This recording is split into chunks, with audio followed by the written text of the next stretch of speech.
Hello दोस्तों, flat wisely में आप सभी का स्वागत है। आज हम पढ़ रहे हैं यूनिट 1 का 4th chapter which is about grammar. इसमें हम पढ़ेंगे कि ग्रामर क्या होती है, ग्रामर की नीड एंड इम्पोर्टेंस क्या है, एंड हम रिलेशनशिप पढ़ेंगे इस चैप्टर में कि ग्रामर और उसके यूसेज का दोनों के बीच में रिलेशन क्या है। तो पहले हम देख लेते हैं ग्रामर क्या होता है। Grammar is the base of English language. It is not acquired naturally but learning it needs to be instructed. जो एक ग्रामर है ये इंग्लिश लैंग्वेज का बेस है। इसके बिना इंग्लिश लैंग्वेज अधूरी है। ये हम नेचुरली एक्वायर नहीं कर सकते, मतलब ये हम खुद से नहीं सीख सकते, बल्कि हम ये लर्निंग से सीखते हैं और ये हमें सीखना पड़ता है और हमें इंस्ट्रक्शंस दिए जाते हैं पर्टिकुलरली इसको सीखने के लिए। Grammar operates at the sentence level and governs the syntax and word orders that are permissible। जो ग्रामर होती है ये एक सेंटेंस को ऑपरेट करती है, सेंटेंस के लेवल को ऑपरेट करती है कि हमें उस सेंटेंस को कैसे बनाना है, और ये गवर्न करती है कि हम कौन से वर्ड्स को यूज़ कर रहे हैं। सिंटेक्स मतलब हम प्रॉपरली वर्ड्स को कैसे अरेंज कर रहे हैं जो कि परमिसिबल होता है। मतलब जैसे कि अगर हम बोल देते हैं are you listening, it means कि हम क्वेश्चन पुटअप करें, बट हम बोलते हैं यू आर लिसनिंग, तो यहाँ पे उस सेंटेंस का मीनिंग ही चेंज हो गया। तो इट्स जस्ट कि हमने सिंटेक्स को कैसे यूज़ किया है, किस वे से यूज़ किया है। अगर हम बोलेंगे listening are you, listening you are, तो ये कोई सेंटेंस नहीं बना, ये परमिसिबल नहीं है। Grammar helps in enhancing accuracy. Grammar rules helps learners to develop a habit of thinking logically and clearly। Grammar हमें हेल्प करती है कि हम अपनी बोलने की एक्यूरेसी को एनहेंस कर सकें, हम अपनी प्रोनाउंसिएशन को, स्पीड को अच्छे से डेवलप कर सकें, एनहेंस कर सकें, बेटर डेवलपमेंट हो जाए हमारे स्पीकिंग स्किल्स की। ग्रामर के जो रूल्स होते हैं वो हम स्टूडेंट्स को या लर्नर्स को हेल्प करते हैं कि हम एक हैबिट डेवलप कर सकें, कि हम अच्छे थिंक कर सकते हैं, अच्छे से लॉजिकली थिंक कर सकते हैं और हम क्लियरली अच्छे से चीज़ों को सोचें समझें। Grammar helps learners become more accurate when using language. Proper use of grammar is a sign of respect both for speakers and listeners.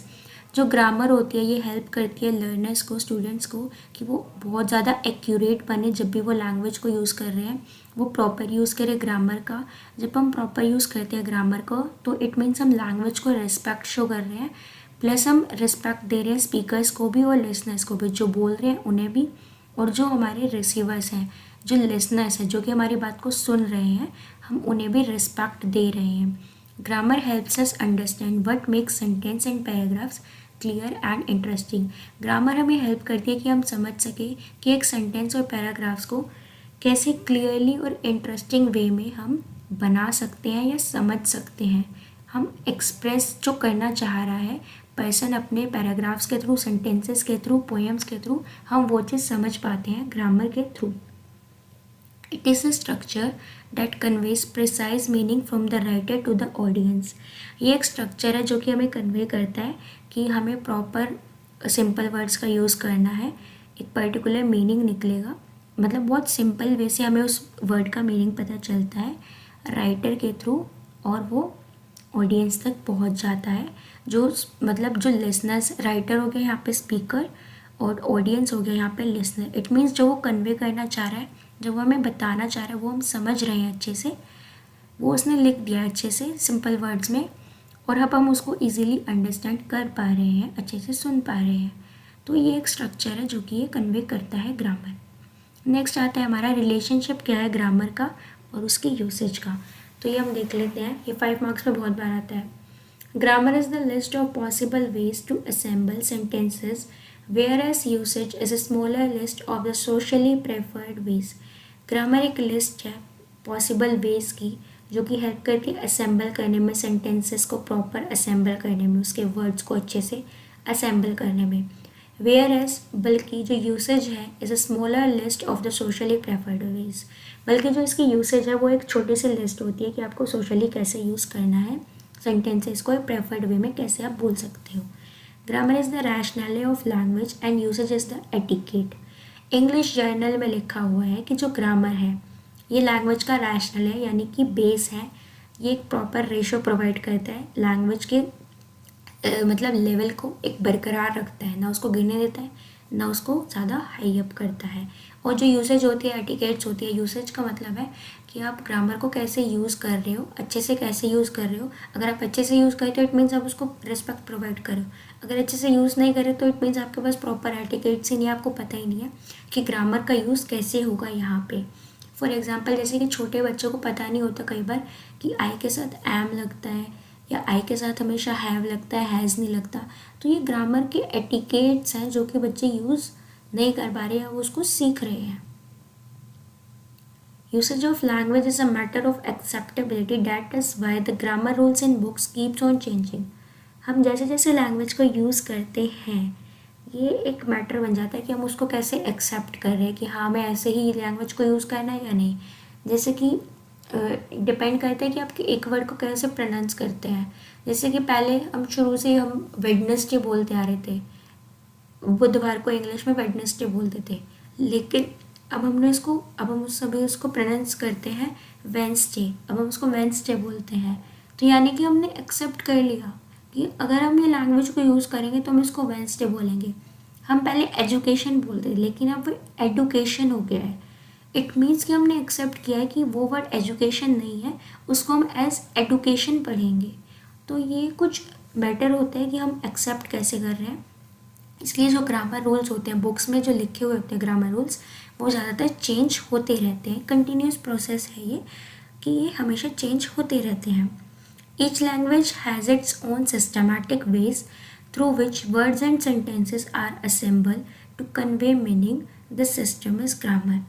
हर एक लैंग्वेज के पास अपनी कुछ सिस्टमैटिक और प्रॉपर वेज होती है जिसमें कि जो वर्ड्स और सेंटेंसेस हैं हम उनको अच्छे से असेंबल करते हैं ताकि हम मीनिंग प्रोवाइड कर सकें एक सेंटेंस का, और इस सिस्टम को हम ग्रामर कहते हैं।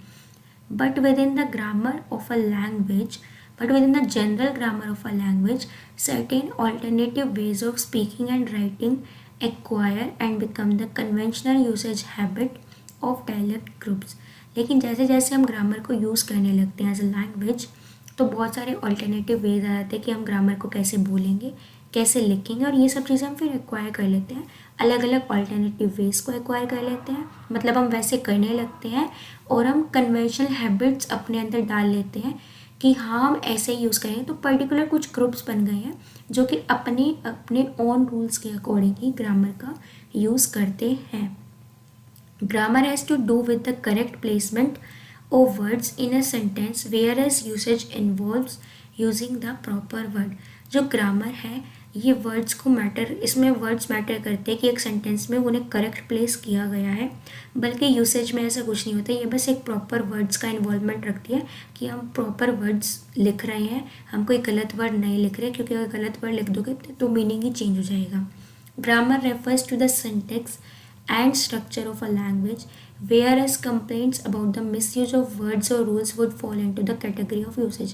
जो ग्रामर है ये रेफर करती है सिंटैक्स के ऊपर और स्ट्रक्चर क्या है लैंग्वेज का, बल्कि जो कंप्लेंट्स हम बोलते हैं, कंप्लेंट्स करते हैं कि मिसयूज़ किया गया है वर्ड का या रूल्स को अच्छे से यूज़ नहीं किया, तो ये हम यूसेज में कंप्लेन की जाती है। तो यहाँ पे हमारा ये relationship of grammar and usage of grammar ख़त्म होता है एंड ये हमारा चैप्टर भी फिनिश होता है कि ग्रामर का क्या रोल है इंग्लिश लैंग्वेज में एंड ये कैसे हेल्पफुल है, इसका रिलेशनशिप क्या है इसकी यूसेज के साथ। एंड अगर वीडियो अच्छी लगी है तो नीचे दिए गए बेल आइकन को प्रेस कर दो जल्द से जल्द अपडेट्स के लिए। And thank you for watching it. Bye.